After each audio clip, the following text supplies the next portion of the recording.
Well, here's John in Shelbyville, Kentucky. Great to have you on the program, sir. Hi. Such an honor to speak with you, Russ. Thank you very much. My father turned me on to your show in the early 90s, and I can't thank you enough for what you've meant to my education. Well, thank you, sir, very much. I have a couple questions for you regarding the narratives in Ferguson and the media's implications. The first is the media and the talking heads are constantly saying it does no good to burn down your own neighborhood, or asking why are you burning down your own neighborhood. Is the media's implication that it would be okay or helpful to burn down someone else's neighborhood? Maybe inadvertently. It's a legitimate question. Why are you burning down your own neighborhood? Okay. The second one is regarding the racial makeup of the police forces. They're constantly talking about this. Is the media and the talking head implication that perhaps a black officer would not have shot Mr. Brown? That's right. Exactly right. Would not have stopped him? Exactly right. Okay. Well, I just was curious about that. I appreciate you taking my call. That's the assumptions that they're making. Absolutely, yeah. A black cop would let him get away with it. Absolutely. No way a black cop pulls a trigger. No. Black cop would have never been in that position because the Gentle Giant would have never been threatened by him, so would never have tried to get his guns, would never have accosted him in his own car.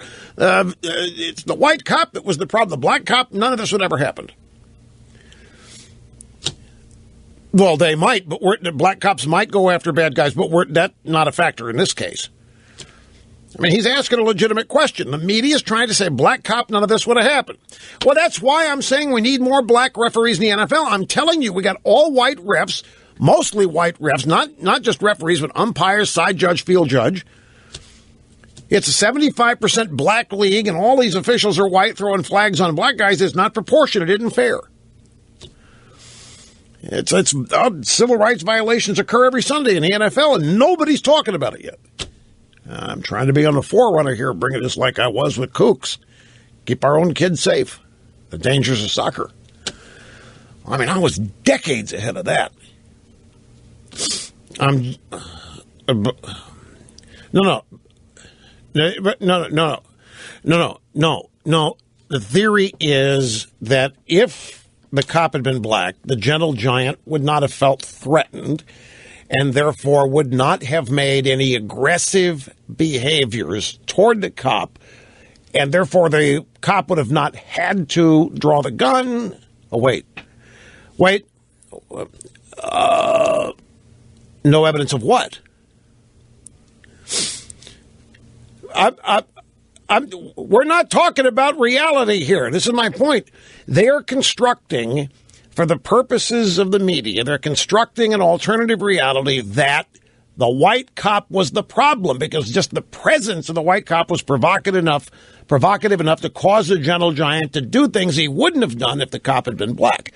He wouldn't have felt threatened with a black cop. Therefore, he would have not acted aggressively, and therefore no gun would have been drawn, and no trigger would have been pulled, and no bullet would have been fired, and no cigarillos would have had to be returned.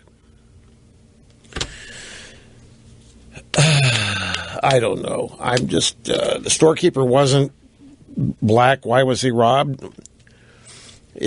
But nothing was done about that.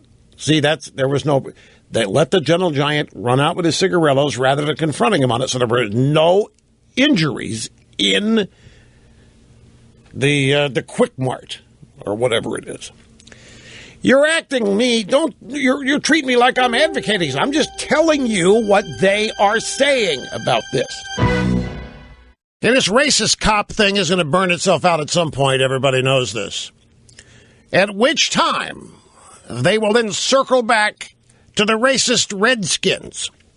Mark my words, because it never ends. See you tomorrow, folks.